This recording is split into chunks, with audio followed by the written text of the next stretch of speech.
Good morning, students. How are you all? Today we are going to read chapter number 3 from your Honeydew book. And the name of the chapter is Glimpses of the Past, taken from our freedom movement by S.D. Samant. Now, students, what is the meaning of glimpses of the past? So before reading the chapter, let me tell you, glimpses मतलब एक झलक होता है. तो this is your English book, but in this chapter, glimpses of the past, we are going to study some glimpses of the past related to history, and this is mainly of the first war of independence from 1757 to 1857. Glimpses means झलक. So let me give you one example. Suppose your friend has went for a foreign trip and in a video he puts everything. एक video में वो सारी चीज़ों को put कर लेता है और पूरी ट्रिप की जितनी फोटोज़ हैं, उसने कहाँ क्या किया है, वो एक वीडियो में ही आपको शो कर देता है. तो वो एक झलक हो जाता है, वो ग्लिम्स हो जाता है उसके ट्रिप का. तो वैसे ही हम यहाँ पे हिस्ट्री पढ़ेंगे इस चैप्टर में, लेकिन सिर्फ झलकें दी गई हैं जिससे कि आपको 30 to 40 मिनट्स में एक ओवरऑल पूरा आइडिया हो जाता है कि क्या क्या हुआ था. ओके, सो यहाँ पे हम पढ़ेंगे कि जो फर्स्ट वॉर ऑफ इंडिपेंडेंस है 1757 टू 1857, उसके बारे में पिक्टोरियल ग्लिम्सेस के थ्रू यहाँ पिक्चर्स दिए हुए हैं और क्या वो बोल रहे हैं पिक्चर्स के थ्रू यहाँ पे बताया गया है. Speech bubbles. So speech bubbles मतलब बबल्स बनाए circular, and in that speeches are told by those particular persons and we are going to read them. And as already told you, this event is known as the first war of independence in 1857. So students, let's begin the martyrs. Now martyr means जो शहीद हैं, जो हमारे देश के लिए शहीद हो गए हैं, उनको मार्टर्स बोला गया है. And this point number 1 is referred to martyrs. See students carefully the picture at a function in Delhi. So this lady who is singing, she is Lata Mangeshkar. तो ये एक फंक्शन दिल्ली में हो रहा है जहाँ पे लता मंगेशकर हैं और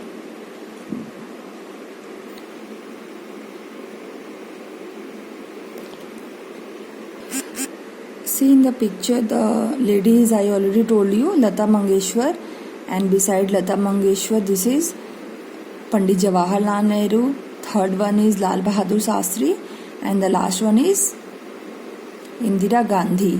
और नीचे वाले पिक्चर में आप देख सकते हैं रानी लक्ष्मीबाई, देन महात्मा गांधी, भगत सिंह और भी कई लीडर्स की फोटोज हैं. So let's see. तो फंक्शन इन दिल्ली में क्या हुआ. Oh my countryman, let your eyes fill with tears as you recall the sacrifices of India's martyrs. So this song was very famous during that time, also sung by Lata Mangeshkar. And यहाँ पे लता मंगेशकर जी आई हैं and she is singing a song which is translated in English. So what is the song?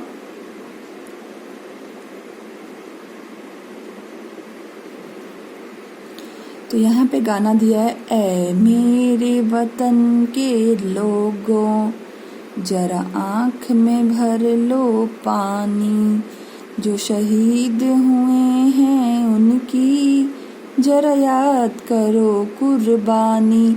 So in these 4 lines, this Hindi song which was very famous at that time is translated. Okay, so let's come to the next. Now see, the company's conquest from 1757 to 1849. Now the company's conquest, which company's conquest? The East India Company. So let's see. इससे पहले कि मैं इसको आपको पढ़ के बताऊं, सबसे पहले मैं बोलना चाहती हूँ, see the yellow part which is mentioned in the map that are all Indians and the red part which you can see, those are being occupied by the Britishers. Okay, so slowly and steadily they were capturing India. So let's see what happens. With its superior weapons, the British East India Company was extending its power in the 18th century. So children, you know that the Britishers were very clever. उनके पास 3 चीजें थी. एक तो superior weapons था, guns, rifle, immunities, arms, जिसके through वो धीरे धीरे इंडिया में बढ़ रहे थे। सेकेंड, उनके tricks, how they use to trick the Indians and अपना दिमाग लगाते थे। और थर्ड क्या चीज़ था कि वो कैसे सोचते थे कि हम कैसे अपना फ़ायदा करें। Okay, so next see, Indian princes were short-sighted. Now, what is the meaning of short-sighted? See, the short-sighted means someone who don't thinks about the future. जो बहुत सिर्फ अपने फायदे की सोचता है और ये नहीं सोचता है कि ये करने से आगे क्या होगा। Let me tell you one example. For example, if there is any scheme, you are getting benefit, you are wanting to take that because for 2 months you are getting the scheme benefit. But you are not thinking for future. What are the positive impacts of taking that scheme? What is the negative impact of taking that scheme? कुछ भी करने के पहले आपको present and future दोनों का सोचना है। तो ये जो प्रिंसेस हुआ करते थे, they used to only think about their short benefit. Okay, now see what happens next. That upstart राजा, वाह, मतलब यहाँ पे ये राजा की फोटो है, इनकी दुश्मनी है दूसरे राजा से, और इनके कोर्ट में जो भी लोग हैं उनसे ये क्या कह रहे हैं, call the English merchants, call the English people, they will help me to defeat him. So he is having competition with some other Indian prince, and in order to conquest that other prince, this king which is shown in the picture, he is asking his men, whoever is standing near him, to call the English merchants, because the merchants are very clever and they will help this Indian prince to defeat the prince with whom he is having enmity. The people had no peace due to such constant fights. Now, because of this reason, such regular fights, there was no peace in India. And this princess which is shown in the picture, he is even not thinking that it may happen that once he will defeat the enemy prince with the help of English merchants. But what later will happen? It may happen that the Britishers will throw him out also and capture his kingdom, but they didn't used to think about all this. Okay, now see the next. You can see the rivalries held the East India Company and it could easily subdue Indian princes one by one. तो ये जो princess के बीच इनकी मतभेद होती थी, rivalry होती थी, the Britishers took help of this, took advantage of this, and what did they do? Indian princes को ये ऐसे ही तोड़ दे रहे थे और अपना फायदा कर ले रहे थे इस लड़ाई की वजह से। A far-seeing ruler like the brave Tipu of Mysore fought the British till he died fighting. But Mysore, Tipu Sultan of Mysore, he was not like that. He was very far-seeing, means he used to think far that what would happen if he would do this, if he would do that, then what would happen. So he was the ruler who fought bravely against the Britishers. He didn't fight with his countrymen for any reasons. Now see the next picture, students. Thank God there is peace. Now see in this picture, two sides thought is being told that what people are thinking because of the things happening in the country. So what the first side people are thinking, thank God there is peace in the country now, no more wars and no looting by thugs. It is God who sent the British. Now some people think that it is God who sent the British and the Britishers are ruling the country, and because of that there will be no wars, there will be no lootings, लूटना नहीं होगा, and the Britishers will come control them. So they are thinking it is good. But what the other people are thinking, and even something, our destiny is linked with them. हमारी किस्मत उनके साथ जुड़ी हुई है. दूसरे लोग, ग्रुप के लोग क्या सोचते हैं? The white man has killed or dethroned our kings. Yes. So the white man, the Britishers, they have spoiled our country. They have killed so many men of India, and even they have dethroned their kings. They have occupied their kingdom. Some kings were not good. See, these people are accepting that some kings were not good in India. But after all, they were of this land. After all, they were of India. maybe they were not good, but they were Indians. Now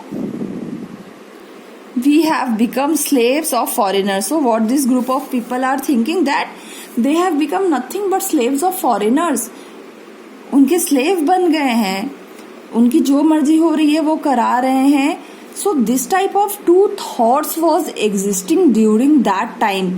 Some people used to think something, the other used to think something. Okay. Now see students, British rule. So the Britishers rule India from 1765 to 1836. So let's see what happened here and what helped the Britishers to rule India. Religious leaders preached ideas like untouchability and child marriage. So you know that in India, during that time when India was under the British rule, the religious leaders, in the name of religion, what did they preached? They practiced untouchability. ये अछूत है, ये छोटा जात है, ये बड़ा जात है, उनको छूना नहीं है. चाइल्ड मैरिज, बाल विवाह, छोटे छोटे बच्चों को शादी करवा दी जाती थी. ये सारी चीजें होती थी इंडिया में. एंड इसका फायदा कौन उठाता था? Britishers. See, anyone who crosses the seas loses his religion. So a rule was made by religious leaders that if anyone will cross the sea, then he or she will lose his religion. So this type of things was practiced at that time, and the benefit who got from this was the Britishers. Now see what happens here. What did the religious leaders think? All the misery in the world is due to women. So they used to think कि जो भी दिक्कतें, जो भी problems दुनिया में हो रही हैं, those are because of women. And that is why they used to think that child marriage was the best, and women were made only to do household chores. They were engaged in doing only household chores. They were kept busy in doing household things, and they were not given that much importance as the women are being given today. Okay, because the leaders, religious leaders used to think that the all cause of misery in the world are women. Now see the next point. The truth was that Indians had lost self-respect. The British scorned them. So, तो ये सच है कि India had no self respect because the Britishers were using them, they were insulting them and even scorning them. So what is the meaning of scorning? Mocking them, insult करना. Okay, see, the natives are unworthy of trust, incapable of honesty. So what did the Britishers think about the Indians? The Indians were not capable of honesty. They were dishonest. They were unworthy of trust. We should not trust them. This was the thought of Britishers of that time. Now see the next point. Being merchants, that means businessmen. The British wanted quick profits. The heavy taxes forced farmers to abandon their fields. But your men are taking all my crop. You are still in arrears. If you don't pay next week, I will send you to jail. So see how they were taking benefits. So since they were businessmen, they wanted to have profits, and बहुत ज़्यादा taxes वो farmers पर लगा देते थे ताकि वो fields ना अपने छुड़ा सकें. And even they used to tell, the Indians used to tell that you are taking all our crop, then why you are imposing taxes on us? So what did the Britishers used to tell them? That if you don't pay your tax by next week, by tomorrow, then you will be sent to jail. So in this way, the Britishers were exploiting the Indian peasants, farmers, and they were making quick profit. So India was not benefited at any cost. They were only at loss. Okay, see the next point, students. Still the British invented other methods which gave them profits. तो दिमाग से तो वो बहुत ज़्यादा चालाक थे, and always they used to use their mind. They were so money minded and businessman people. They used to always think of their profit, and they used to invent some or the other new method to have profits. The goods manufactured in England should not have any import duty when brought into India. A good idea. The East India companies laws began to cripple Indian industry. So what happened? See, what did the Britishers did? What was their cleverness? They used to bring the goods from England to India, and even they told that there will be no import charges on those goods, and they used to bring their products from England and they used to sell in India, and they used to incur a lot of profit by selling those goods. And because of this reason, the Indian companies incurred a loss, because only the British products were sold in India because of their cleverness, because of their trickiness, because of their tricky ideas, and whatever products were made in India, they were not sold. So the Indian industries at that time incurred a great loss. Okay, now see, the British policies ruined the export artisans and their business. So whoever was the artisans in India, because of these policies, because of these nonsense policies of Britishers, they were being ruined, बर्बाद हो गए वो लोग. उनका कोई business ही नहीं चल रहा था इंडियंस पेजेंट्स का, ना वो कुछ बेच पाते थे, हर जगह ये अपनी चालाकी करते थे. Thank you.